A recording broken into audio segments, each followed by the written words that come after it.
understanding pain and suffering, and transforming it. We repeatedly encounter painful experiences in life. This raises the question, why is that? Does life want to annoy us? Or is there a deeper purpose, a lesson, a message? Not all suffering we experience is caused by us. There is also collective suffering, such as in Libya after the government was overthrown by external powers. And there is also collective joy that is not caused by us, for example when we live in a rich, stable country. But everything we cause through our thoughts, words and actions, we will also experience and learn from, so that we can grow and develop, not as a punishment.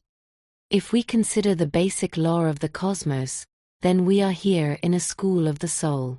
Experiences, especially painful ones, want to tell us something. They challenge us to develop and mature. Why suffering is often necessary. Pain directs our attention to where something is out of balance. It asks us, what needs to change so that healing can happen? Change requires energy, and sometimes a certain amount of pressure. Without suffering, we are often unwilling to let go of familiar patterns. But when we allow ourselves to engage, we gain, and develop further, rising to a higher level. Pain shows us that there is something that still needs to heal, that is not yet in harmony. Relationships as a school of love. Relationships are particularly prone to hurt. Perhaps because we ourselves, consciously or unconsciously, have hurt someone at some point. How could life show us this more clearly than by letting us feel pain ourselves? It is an invitation to become aware, to recognize and to heal. But when we repress pain, there is a danger that we will withdraw emotionally. Then we lose not only conflicts, but also vitality, joy, and intensity. Because the other person is our friend or teacher. What does it have to do with me? What annoys me about the other person? That's why it's important to find ways to process it. Write a journal to organize your thoughts and feelings. In doing so, I also worked through and filed away old issues. The most effective way to do this is to allow yourself to feel the emotions, to go back into the pain. Tears are like a shower that washes away the dirt. In difficult cases, regression to previous lives can also clarify some things. Or ayahuasca under the supervision of professionals. Or write down issues on pieces of paper and burn them with inner guidance. Take walks in nature to process issues internally.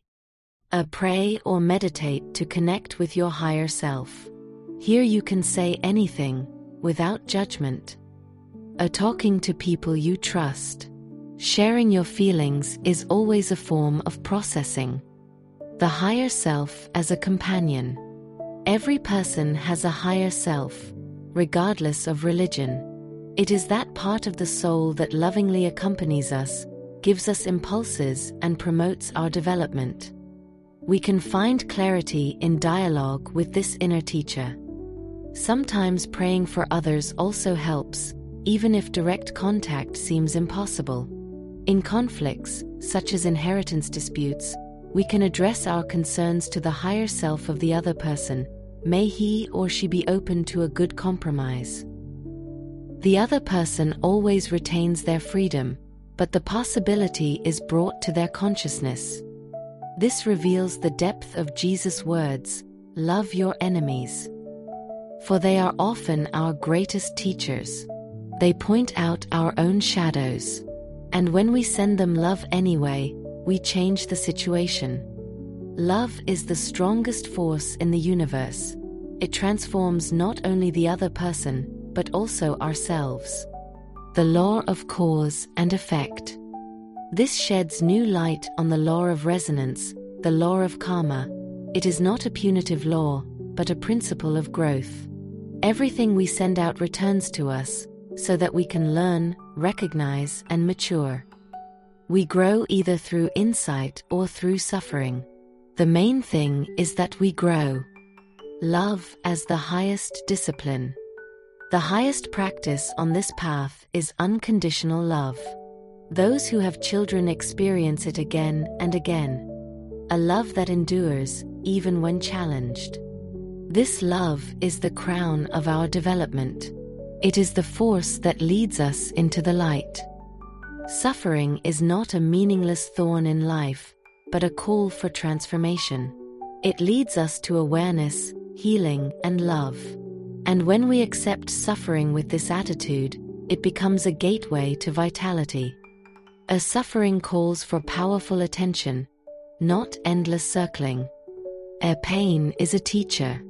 Those who listen to it find healing. A transformation begins when I have the courage to face the pain. It is not the pain that makes us powerless, it is holding on to it. A suffering shows us what needs to mature. Love transforms what needs to be healed. The higher self knows paths that my mind cannot see. A powerlessness holds opportunity, surrender to a higher level, and miracles happen. A suffering is not an enemy, but a gateway. Those who are ready to grow pass through it. A pain is the call of the soul. Become who you are. Forgiveness and love are the keys that transform suffering into light.